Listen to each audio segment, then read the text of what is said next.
Welcome to Tuesday Talks with Craig. My apologies for being a little bit late today. We were having some internet issues, and so I had to get a little bit creative and figure out a different way to show this. So I've recorded a video that I will upload at some point today, so thank you for watching if you're tuning in. And I just wanted to pick up our conversation from the last couple of weeks. We've been talking about Jesus' lifestyle, his priorities that he lived, and this idea of a triangle. Jesus lived an up, in, and out life.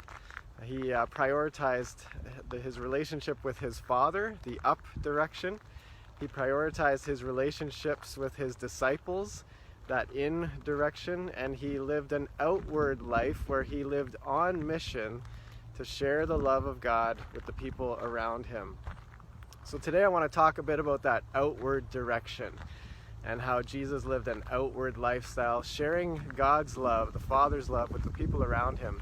I've been reading through the book of John lately, and if you were to read through the Gospels, you would see that Jesus interacted with lots of different people, and many of the people that he interacted with would be considered far from God or in need of a life-changing encounter with God. And so Jesus kind of went about his life. He traveled a lot and kind of was on the move. And he spent a lot of time with his disciples, traveling with them and teaching and interacting with them, strengthening them, encouraging and equipping them. But as they traveled and kind of went about their way, Jesus often came across different types of people.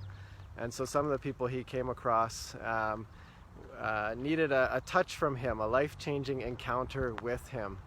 And so you might think of a few of those people, like one of the disciples themselves, Matthew, the tax collector, would have been considered somebody far from God, and Jesus invited him into relationship with him. Jesus healed a man born blind. Again, he was considered a sinner from birth, and Jesus met with him and powerfully transformed his life by restoring his sight. And another example was in John chapter 4, when Jesus met a woman at a well, and she was a Samaritan woman, and he had a long conversation with her.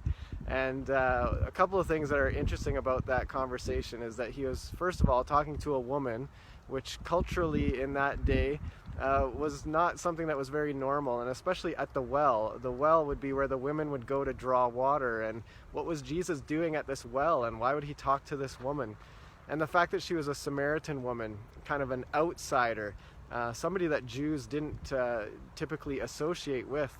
And so Jesus had this powerful, life-changing conversation with this woman. His words that day radically changed her life.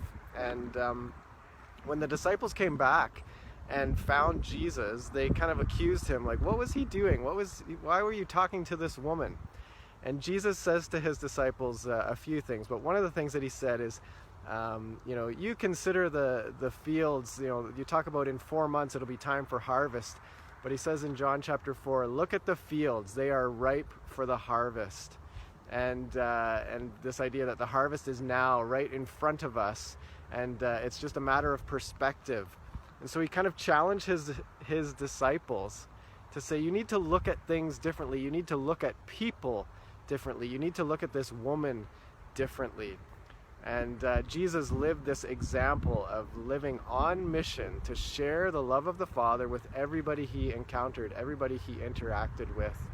If you were to follow Jesus through the Gospels and his teachings to his disciples, one of the final things he says to his disciples in Matthew chapter 28, he says, go and make disciples of all nations, baptizing them and teaching them to obey everything I've commanded. But this idea that Jesus has made disciples out of these men, and he encourages them and instructs them to go and make disciples and to live a life on mission, this outward kind of life, reaching out to people, sharing the love of the Father with them. And if you were to consider those words, you could actually, another way of sort of that translation would be, as you are going. And for us today, we are disciples of Jesus. We are followers of Jesus. And if we want to model our lives after him, we need to live an up life, connecting with God the Father. We need to live in with other disciples, encouraging and equipping one another. But then we also need to live out.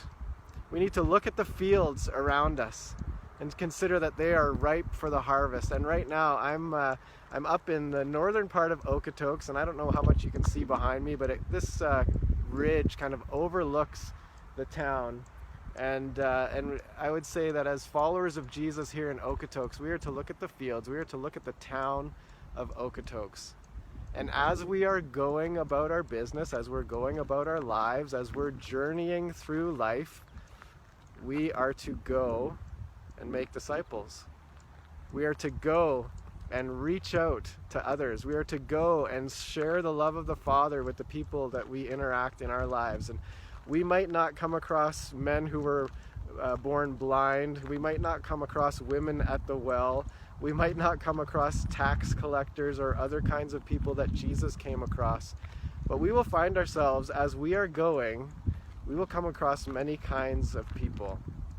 And I want to encourage you, as I'm kind of preaching to myself today as well, to look at the fields, to look at the people in my life, to consider that there is a harvest that is waiting, and there are people in need of Jesus. There are people in need of a life-changing encounter with Him, and I might be the only person in their life who might be able to point them to Jesus and direct them to Him, and help them experience Jesus and the fullness of life that He has for them.